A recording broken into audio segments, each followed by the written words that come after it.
সবাইকে জয় যিশু। প্রভু যীশু খ্রিস্টের শক্তিশালী নামে আমি আপনাদের প্রত্যেককে হৃদয় দিয়ে স্বাগত জানাচ্ছি আমার এই চ্যানেল জীবন্ত ঈশ্বরের মণ্ডলীতে। আমার বিশ্বাস প্রভুর আলোতে আপনারা প্রত্যেকেই আলোকিত হয়ে আছেন, কেননা তিনিই বলেছেন। আমরা দেখি যোহন 8:12 যিশু আবার লোকদের কাছে কথা কহিলেন। তিনি বলিলেন, আমি জগতের জ্যোতি। যে আমার পশ্চাৎ আইসে সে কোনো মতে অন্ধকারে চলিবে না, কিন্তু জীবনের দীপ্তি পাইবে। হালেলুয়া। তাই তো আমি বারবারই বলে থাকি যে ঈশ্বরের এই জীবন্ত বাণীগুলো পৌঁছে দিন নতুন নতুন মানুষের কাছে, যেন তারাও সেই সত্য জানতে পারে যা আজ প্রচুর মানুষেরই কাছে গুপ্ত। কেননা এইটাই ঈশ্বরের ইচ্ছা। তাই ঈশ্বরের ইচ্ছাই সিদ্ধ হোক। আমেন। ঈশ্বরের শান্তি, ঈশ্বরের বাক্যে বিশ্বাস করা প্রত্যেকটা বিশ্বাসীদেরই গৃহে বর্তুক। আমেন। আসুন আজকের অনুষ্ঠান শুরু করার আগে আমরা একটা প্রার্থনা করে নিই। প্রভু গো, তোমায় ধন্যবাদ দিই, কেননা ধন্যবাদ, গৌরব ও প্রশংসা পাওয়ার একমাত্র যোগ্য ঈশ্বর তুমি। তোমার দয়া ও মহাকরুণারই জন্যে আমরা তোমার সন্তান হতে পেরেছি, কেননা তোমার রক্তের গুণেই আজ আমরা ধৌত, সূচি ও মুক্ত। তাই তো তোমায় ধন্যবাদ। প্রভু গো, এই মণ্ডলী তোমার, কেননা এই মণ্ডলীর সৃষ্টিকর্তা স্বয়ং তুমি। তাই আমার প্রার্থনা এই, তুমি তোমার এই মণ্ডলীকে সদা সর্বদাই পরিচালনা করে যেও তোমারই পবিত্র আত্মার দ্বারাই। তোমারই ইচ্ছা, শুধুমাত্র তোমারই ইচ্ছা তোমার এই মণ্ডলীর মধ্যে ও এই মণ্ডলীর প্রত্যেকটা সদস্যদের মধ্যেই সিদ্ধ হোক। এই প্রার্থনা আমি খ্রিস্ট যিশুর নামে চাইলাম। আমেন। আজকের বিষয় গৃহকর্তা ও কৃষক। আমি আবারও বলছি, আজকের বিষয় গৃহকর্তা ও কৃষক। আজকের বিষয়টা প্রভু যিশুর বলা একটা দৃষ্টান্ত। এই দৃষ্টান্তের দ্বারা তিনি জানিয়েছিলেন যে ভবিষ্যতে কি হতে চলেছে, আর যারা যারা সত্যের বিরুদ্ধে তাদের শেষ ফল কি হতে চলেছে। তাই বিষয়টা খুবই গুরুত্বপূর্ণ। আমাদের করণীয় একটাই, আর তা হলো আজকের শিক্ষাটা শোনা, বোঝা ও গ্রাহ্য করা, কেননা সময় সন্নিকট। কেননা প্রভু তার বাক্যের দ্বারা এখনও আমাদের চেতনা দিচ্ছেন। হালেলুয়া।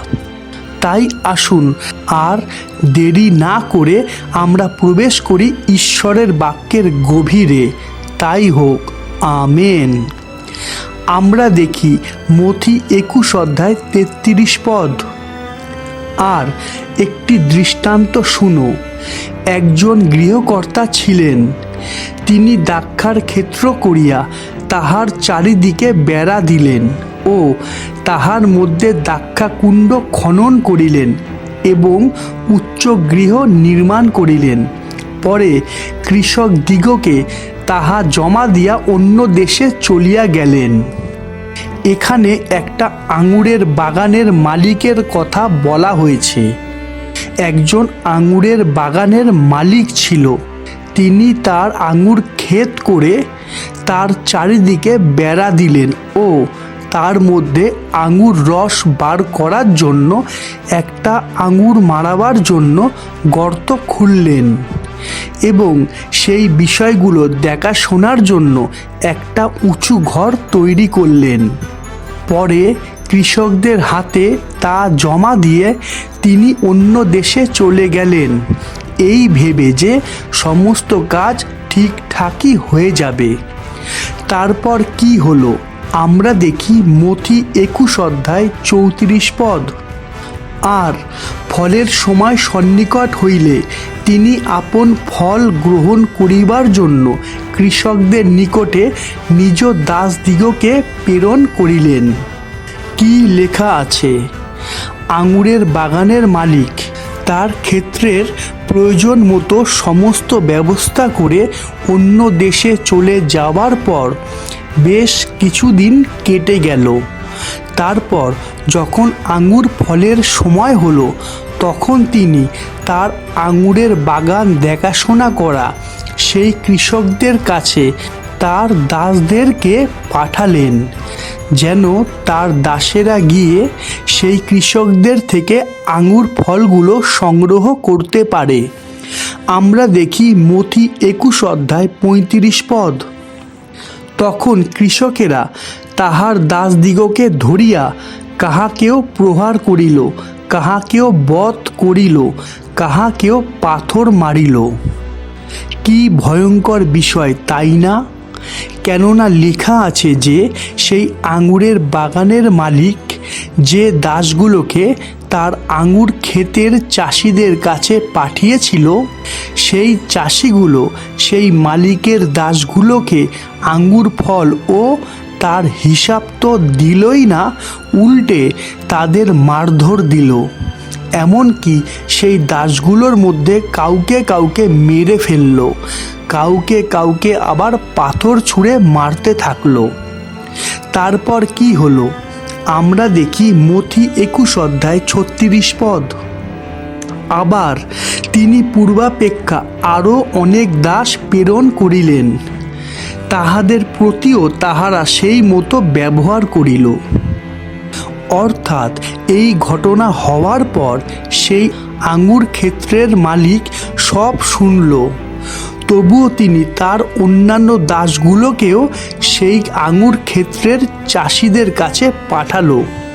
কিন্তু সেই চাষিগুলো আবারও সেই ব্যবহারই করল, অর্থাৎ মারধর, পাথর ছোড়া, এমনকি মেরে ফেলা।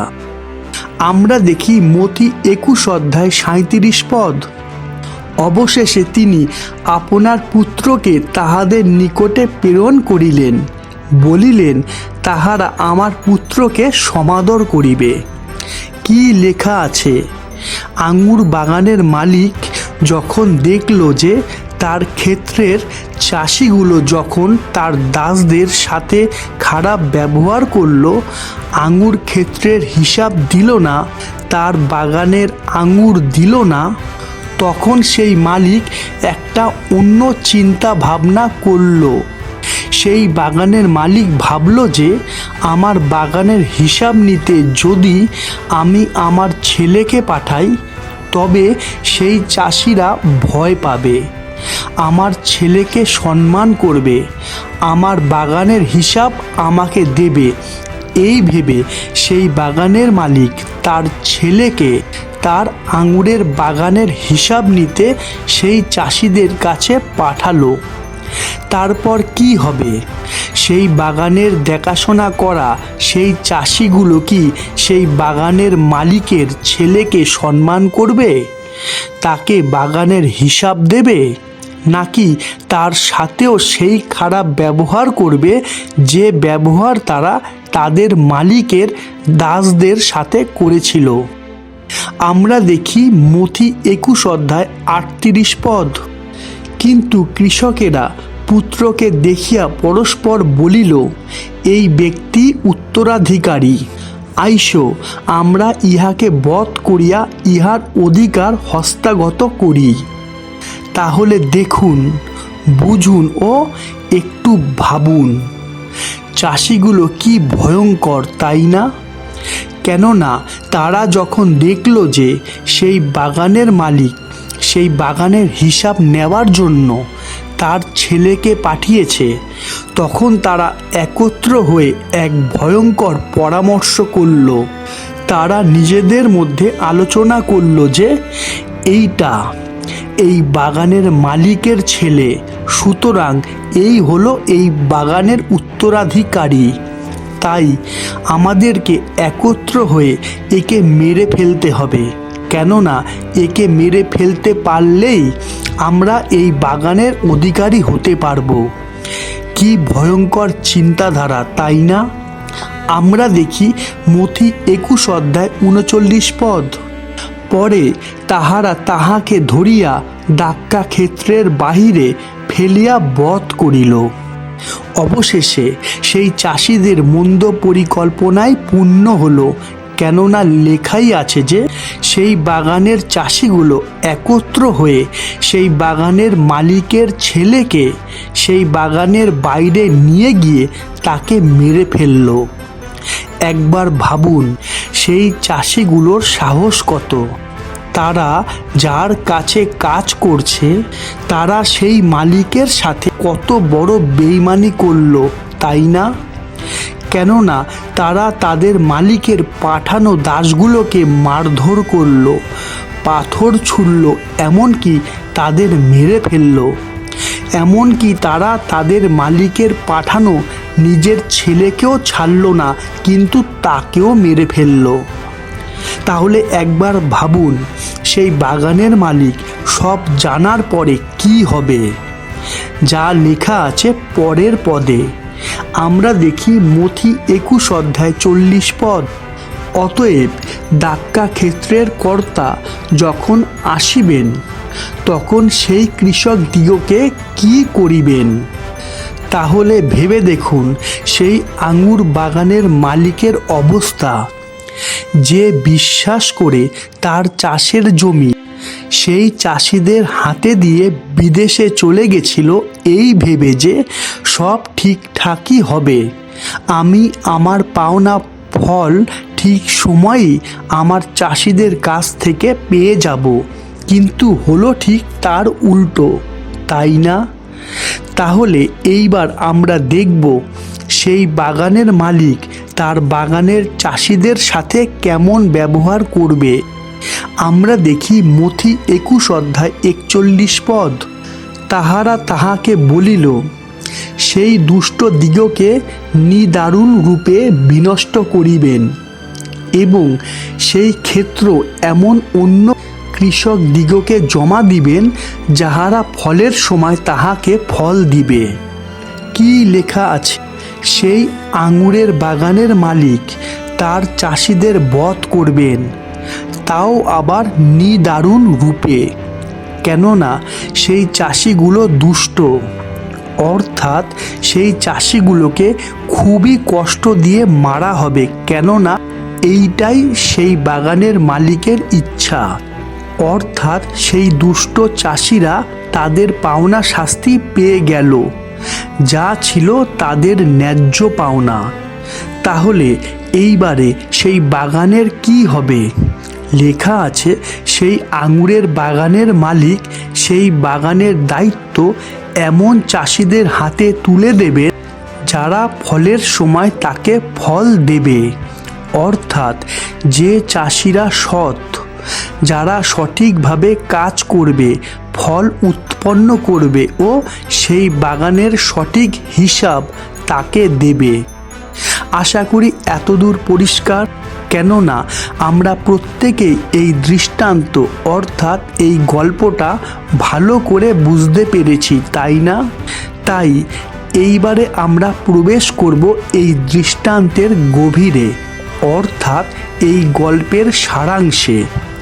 তাই আমাদের খুবই সতর্ক হয়েই আজকের শিক্ষাটা শুনতে হবে, যার ফলে আমরা অনেক কিছুই শিখতে ও জানতে পারবো। তাই হোক, আমেন।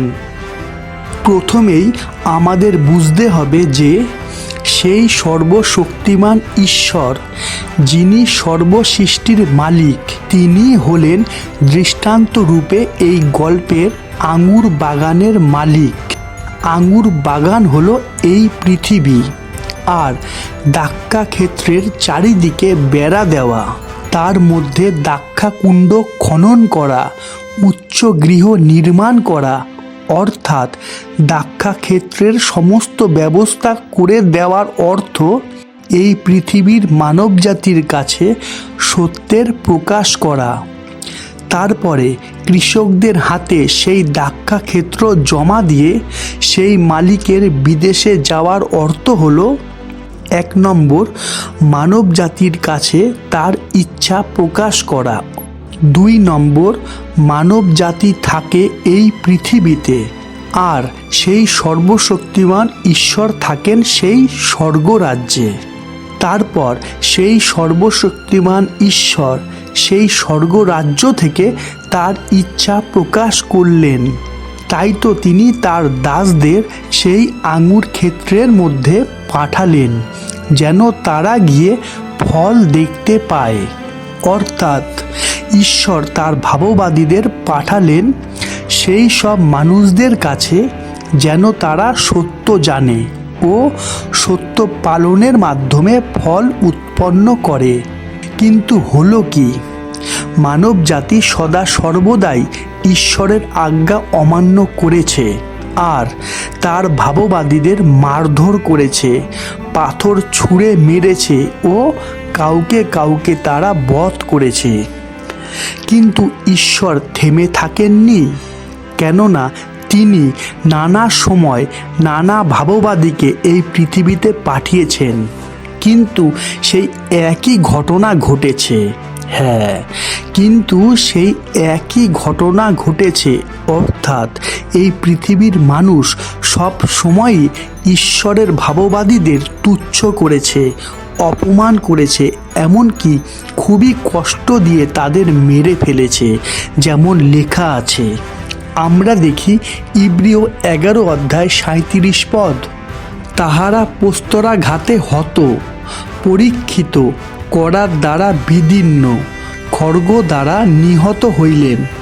তাহারা মেষের ও ছাগের চর্ম পরিয়া বেড়াইতেন, দিনহীন ক্লিষ্ট উপদ্রুত হইতেন। কি সমস্তই পরিষ্কার হয়ে যাচ্ছে, তাই না? অর্থাৎ ঈশ্বর যতবারই তার ভাববাদীদের মাধ্যমে মানব জাতির সঙ্গে কথা বলতে চেয়েছেন, ততবারই মানব জাতি তার ভাববাদীদের তুচ্ছ করেছে, তুচ্ছ করছে, আর ভবিষ্যতেও তুচ্ছ করবে। তাই তো প্রভু যিশু বলেছিলেন, আমরা দেখি যোহন 15 অধ্যায় 19 পদ, তোমরা যদি জগতের হইতে, তবে জগৎ আপনার নিজস্ব ভালোবাসিত, কিন্তু তোমরা তো জগতের নহ, বরং আমি তোমাদিগকে জগতের মধ্য হইতে মনোনীত করিয়াছি, এই জন্য জগৎ তোমাদিগকে দ্বেষ করে। কি কেমন লাগছে? এইভাবে চলল পুরাতন নিয়ম। কিন্তু তারপর কি হলো? সেই আঙুরের বাগানের মালিক তার পুত্রকে তার চাষের জমিতে পাঠালেন এই ভেবে যে সেই চাষিরা হয়তো তার ছেলেকে সম্মান করবে ও সেই বাগানের ফলের হিসাব দেবে। তাই তো নতুন নিয়মে প্রভু যিশুর আবির্ভাব। হ্যাঁ, তাই তো নতুন নিয়মে প্রভু যিশুর আবির্ভাব, কেননা ঈশ্বরই তার প্রিয় পুত্রকে মানবজাতির কাছে পাঠিয়েছিলেন। যেমন লেখা আছে, আমরা দেখি যোহন 3 অধ্যায় 16 পদ, কারণ ঈশ্বর জগৎকে এমন প্রেম করিলেন যে আপনার একজাত পুত্রকে দান করিলেন, যেন যে কেহ তাহাতে বিশ্বাস করে সে বিনষ্ট না হয়, কিন্তু অনন্ত জীবন পায়। হালেলুয়া। কিন্তু দৃষ্টান্তের মধ্যে আমরা কি দেখতে পাই? সেই চাষিরা সেই মালিকের পুত্রকে সম্মান তো দেয়নি, কিন্তু উল্টে তাকে অগ্রাহ্য করেছে, তুচ্ছ করেছে, অপমান করেছে ও শেষে তাকে মেরে ফেলেছে।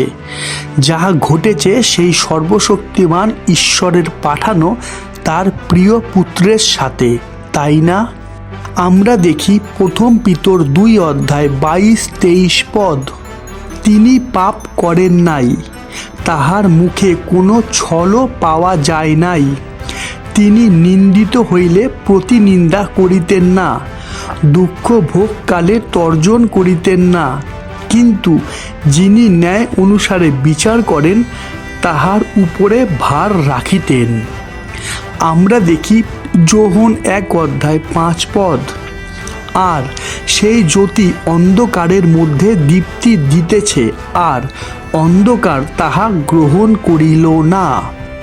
আর এই সমস্ত বিষয় যে ঘটবে তা অনেক দিন আগেই যিশাইয় ভাববাদীর মাধ্যমে ঈশ্বর পুরাতন নিয়মে বলে দিয়েছিলেন। আমরা দেখি যিশাইয় 53 অধ্যায় 7 পদ, তিনি উপদ্রুত হইলেন, তবু দুঃখভোগ স্বীকার করিলেন, তিনি মুখ খুলিলেন না। মেষ শাবক যেমন হত হইবার জন্য নীত হয়, মেষি যেমন লোম ছেদকদের সম্মুখে নীরব হয়, সেইরূপ তিনি মুখ খুলিলেন না। আর ঠিক তাই হলো। ঈশ্বরের পুত্রকে মানব জাতি অগ্রাহ্য করল, তুচ্ছ করল, অপমান করল ও তাকে ক্রুশে দিয়ে দিল। এখানে দৃষ্টান্ত রূপে আঙুরের বাগানের মালিকের ছেলেকে সেই চাষিরা বধ করল। তারপর কি হলো? সেই আঙুরের বাগানের মালিক এসে একদিন সেই দুষ্ট চাষিদের বধ করল, তাই না? আর ভবিষ্যতেও ঠিক তাই হবে, যেমন লেখা আছে। আমরা দেখি প্রথম থিসলনিকীয় 5 অধ্যায় 2-3 পদ, কারণ তোমরা আপনারা বিলক্ষণ জানো, রাত্রিকালে যেমন চোর তেমনি প্রভুর দিন আসিতেছে। লোকে যখন বলে শান্তি ও অভয়, তখনই তাহাদের কাছে যেমন গর্ভবতীর প্রসব বেদনা উপস্থিত হইয়া থাকে, তেমনি আকস্মিক বিনাশ উপস্থিত হয়, আর তাহারা কোনো ক্রমে এড়াইতে পারিবে না। কি সমস্ত কিছুই মিলে যাচ্ছে, তাই না? আর তাই তো প্রভু যীশু এই দৃষ্টান্তের দ্বারা মানব জাতিকে সাবধান করছেন, পরিবর্তন হওয়ার আদেশ দিচ্ছেন, কেননা ঈশ্বর এখনও ধৈর্য ধরে আছেন। যেমন লেখা আছে, আমরা দেখি 2 পিতর 3 অধ্যায় 9 পদ, কতকগুলি লোক যে বিনষ্ট হয় এমন বাসনা তাহার নাই, বরং সকলে যেন মন পরিবর্তন পর্যন্ত পৌঁছিতে পায়, এই তাহার বাসনা। হালেলুয়া! কিন্তু আজ কি হচ্ছে?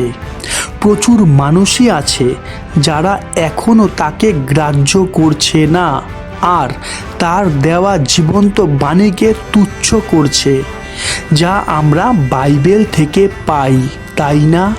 তাহলে একবার ভেবে দেখুন ভবিষ্যতে তাদের কি অবস্থাই না হবে, যারা যারা ঈশ্বরের বাক্যের বিরুদ্ধে জীবনযাপন করছে। আমরা দেখি ইব্রিয় 10 অধ্যায় 29 পদ, ভাবিয়া দেখো, যে ব্যক্তি ঈশ্বরের পুত্রকে পদতলে দলিত করিয়াছে এবং নিয়মের যে রক্ত দ্বারা সে পবিত্রীকৃত হইয়াছিল, তাহা সামান্য জ্ঞান করিয়াছে এবং অনুগ্রহের আত্মার অপমান করিয়াছে, সে কত অধিক নিশ্চয় ঘোরতর দণ্ডের যোগ্য না হইবে। তাই তো এই দৃষ্টান্তের মধ্যে আমরা দেখতে পেলাম যে সেই আঙুরের বাগানের মালিক একদিন সেই দুষ্ট চাষিদের শাস্তি দেবেন, যা ছিল তাদের ন্যায্য পাওনা, আর ভবিষ্যতেও তাই হবে। আমরা দেখি ইব্রিয় 10 অধ্যায় 30-31 পদ, কেননা এই কথা যিনি বলিয়াছেন তাহাকে আমরা জানি, প্রতিশোধ দেওয়া আমারই কর্ম, আমি প্রতিফল দিব। আবার প্রভু আপন প্রজাবৃন্দের বিচার করিবেন। জীবন্ত ঈশ্বরের হস্তে পতিত হওয়া ভয়ানক বিষয়। তাই তো ঈশ্বর সদা সর্বদাই তার ভাববাদীদের দ্বারা আর তারপরে তার পুত্রের দ্বারা মানব জাতির সঙ্গে কথা বলেছেন, যা আজ আমরা এই বাইবেলের মাধ্যমে পেয়ে থাকি। আমরা দেখি ইব্রিয় 1 অধ্যায় 1-2 পদ, ঈশ্বর পূর্বকালে বহু ভাগে ও বহু রূপে ভাববাদীগণে পিতৃলোকদিগকে কথা বলিয়া এই শেষকালে পুত্রেই আমাদিগকে বলিয়াছেন। তিনি ইহাকেই সর্বাধিকারী দায়াত করিয়াছেন এবং ইহারি দ্বারা যুগকলাপের রচনাও করিয়াছেন। হালেলুইয়া! কেননা তিনি চান যেন প্রত্যেকটা মানুষ পরিবর্তন হয় ও সত্যের পথে চলতে পারে, যা দৃষ্টান্ত রূপে ফলের হিসাব ও ফল উৎপন্ন করা। তাই তো লেখা আছে যে তিনি তার ক্ষেত্র এমন অন্য কৃষক দিগকে জমা দিবেন, যাহারা ফলের সময় তাহাকে ফল দিবে। দেখুন, সত্য জানার পরে পালন করতে হবে, যা দৃষ্টান্ত রূপে ফল উৎপন্ন করা, অর্থাৎ সত্য পালন করার মাধ্যমে আমাদের জীবনে ঈশ্বরের আশীর্বাদ ও অনুগ্রহে পূর্ণ হওয়া। কেননা এই জন্যই তো ঈশ্বর তার ভাববাদীদের দ্বারা, তারপরে তার পুত্রের দ্বারা, আর এখন এই বাইবেলের দ্বারা আমাদের সঙ্গে কথা বলছেন, পরামর্শ দিচ্ছেন, চেতনা দিচ্ছেন, সত্যের পথ দেখাচ্ছেন ও সত্যের পথে চলার শক্তি, বুদ্ধি ও জ্ঞান প্রদান করছেন। আমরা দেখি যোহন 15:16, তোমরা যে আমাকে মনোনীত করিয়াছ এমন নয়, কিন্তু আমি তোমাদিগকে মনোনীত করিয়াছি, আর আমি তোমাদিগকে নিযুক্ত করিয়াছি যেন তোমরা গিয়া ফলবান হও এবং তোমাদের ফল যেন থাকে, যেন তোমরা আমার নামে পিতার নিকটে যাহা কিছু যাচনা করিবে তাহা তিনি তোমাদিগকে দেন। কিন্তু আজ কি হচ্ছে? প্রচুর মানুষই আজ বাইবেলের বাক্যকে গ্রাহ্য করে না, ঈশ্বরের পরামর্শকে গ্রহণ করে না, তার দেওয়া চেতনাকে তুচ্ছ করে ও নিজের ইচ্ছানুসারে জীবনযাপন করে, তাই না? যেমন লেখা আছে, আমরা দেখি 1 করন্থীয় 1:18, কারণ সেই ক্রুশের কথা যাহারা বিনাশ পাইতেছে তাহাদের কাছে মূর্খতা, কিন্তু পরিত্রাণ পাইতেছি যে আমরা, আমাদের কাছে তাহা ঈশ্বরের পরাক্রম স্বরূপ। তাই তো প্রভু যীশু এই গৃহকর্তা ও কৃষকের দৃষ্টান্তের শেষ পদে বলেছিলেন, আমরা দেখি মথি 21:42, যীশু তাহাদিগকে কহিলেন, তোমরা কি কখনো শাস্ত্রে পাঠ করো নাই, যে প্রস্তর গাথকেরা অগ্রাহ্য করিয়াছে তাহাই কোণের প্রধান প্রস্তর হইয়া উঠিল। ইহা প্রভু হইতেই হইয়াছে। ইহা আমাদের দৃষ্টিতে অদ্ভুত। কি বোঝা যাচ্ছে তো? যারা যারা আজ ঈশ্বরের বাক্যকে এই ভেবে তুচ্ছ করে দিচ্ছে যে সবাই যা করছে আমরাও তো তাই করছি, সব ঠিকই আছে, যা হবে পরে দেখা যাবে, সেই সমস্ত মানুষগুলোই একদিন বিপদে পড়বে। একদিন বুঝতে পারবে যে তারা কি অগ্রাহ্য করেছে। অর্থাৎ এই বাইবেল মানে ঈশ্বরের বাক্যই হলো সেই প্রধান প্রস্তর, যা আমরা আজ এই জীবন্ত মণ্ডলীর মাধ্যমে প্রচুর রূপে উপচিয়ে পাচ্ছি, তাই না? তাই তো আমি বারবারই বলে থাকি যে একটু ভাবুন, কেননা এখনও আমাদের শ্বাসবায়ু চলছে, আমরা জীবিত আছি। হালেলুইয়া! কেননা এখনও যদি আমরা পরিবর্তন না হই আর ঈশ্বরের ইচ্ছানুসারে জীবনযাপন না করি, তাহলে আমরা কল্পনাও করতে পারবো না যে আগে কি হতে চলেছে। আমরা দেখি মথি 21:43, এই জন্য আমি তোমাদিগকে কহিতেছি, তোমাদের নিকট হইতে ঈশ্বরের রাজ্য কাড়িয়া লওয়া যাইবে এবং এমন এক জাতিকে দেওয়া হইবে যে জাতি তাহার ফল দিবে। অর্থাৎ ঈশ্বরের রাজ্যে একমাত্র সেই প্রবেশ করতে পারবে যে ফল দেবে, অর্থাৎ যে ঈশ্বরের একটা বাক্য শোনার পর তা পরিস্থিতি অনুযায়ী ধৈর্য সহকারে পালন করবে। যেমন লেখা আছে, আমরা দেখি মথি 7:21, যাহারা আমাকে হে প্রভু বলে, তাহারা সকলেই যে স্বর্গরাজ্যে প্রবেশ করিতে পাইবে এমন নয়, কিন্তু যে ব্যক্তি আমার স্বর্গস্থ পিতার ইচ্ছা পালন করে সেই পাইবে। হালেলুয়া। আশা করি আজকের বিষয় গৃহকর্তা ও কৃষক এই দৃষ্টান্ত থেকে আমরা অনেক কিছুই শিখতে ও জানতে পারলাম, তাই না? ঈশ্বর প্রত্যেককে পরিবর্তন করুন ও চেতনা প্রদান করুন। আমেন। ঈশ্বরের প্রেম, প্রভু যীশু খ্রিস্টের অনুগ্রহ ও পবিত্র আত্মার সহভাগিতা প্রত্যেকটা বিশ্বাসীদের সহবর্তী হোক। আমেন। আজ এতটাই। আবার দেখা হবে ঈশ্বরের জীবন্ত বাণীর নতুন কোনো শিক্ষা নিয়ে। ততক্ষণ সবাইকে জয় যিশু, জয় যিশু, জয় যিশু।